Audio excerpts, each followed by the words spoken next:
Hey guys, my name is Max. Today we're going to be tying the WD-50. Typically this fly, along with the WD-40, is tied on a 2487, switching out the hook for a 2457.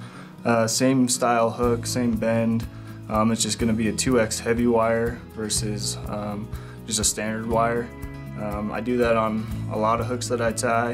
I never really want to bend out a hook on a big fish, and kind of in the game of just looking for big fish. I think that's kind of part of the evolution of a fisherman. You know, you go from wanting to catch a lot of fish to wanting to catch bigger fish, and then you want to put them both together and catch a lot of big fish. So I try to go up in my wire size, and I feel like it's helped a lot. I've landed some big fish on you know, small flies, and I think part of it is definitely tying on that 2X heavy wire. So in the vise I got a size 16. You know, I'll tie the WD-50 in a 16, 18, 20. There's not just, you know, a blue-winged olive is not just going to be in that 18 to like 22 range. You know, you'll see bigger ones on the water. So I like to fish a 16 because I feel like fish see it easily. And if you do a good job tying it, you know, it's going to be a good representation, whatever size it is. So don't be scared to, you know, vary your hook size, especially when tying mayflies. There's a wide variety out there, even if it's not representing just a blue-winged olive. There's other mayfly species out there that are bigger. So I start off with some Ultra Thread and 70 and olive.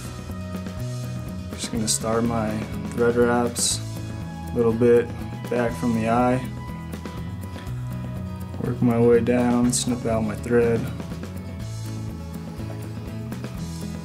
Make a couple counterclockwise spins, flatten my thread out, work my way down the shank, and stop till I'm just past the barb. Make a couple wraps back up, and then I've already prepped a piece of mallard flank. So less is always more, I feel like, when it comes to fly tying. So I've got a super slim piece here. You know, I go and grab the longest feathers that I can, so that the actual feather will be you know, long enough to work with when I fold it back over. So looks best when you kind of tie, you know, the bend of the feather down. So kind of gather those feathers together, make sure they're all somewhat even, and then make a couple loose wraps, secure it onto the shank, and then I'm going to take a little pull, try and even those tips up, bring it back to the desired length of my tail. I like my tails fairly short. You know, you look at a baetis, you know, they do have the tails, but they're not all that long, you know, depending on what stage of their life cycle they are in. So I'll bring my thread back up the shank.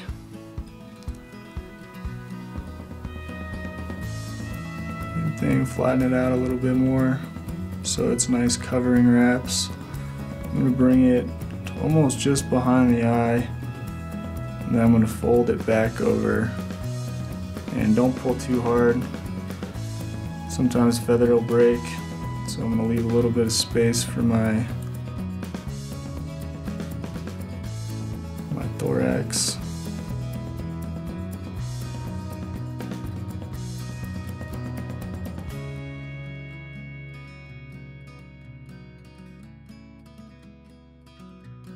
I'll take a little piece of my flash back here. I'm going to try to get it so it stays right on top of the shank. Slide it back a little bit so that it's even, and work it back.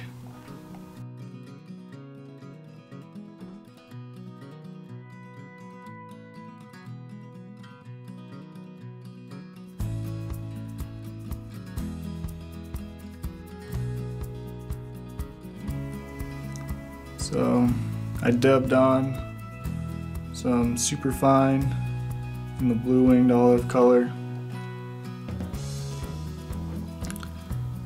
Make my wraps right up against the feather. Make a fat little bulbousy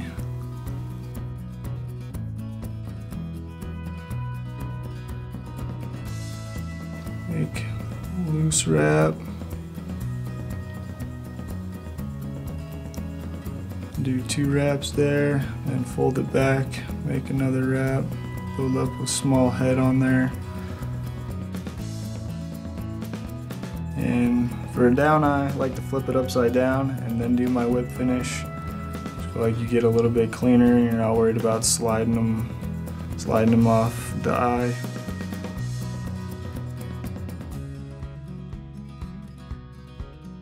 Snip out my thread.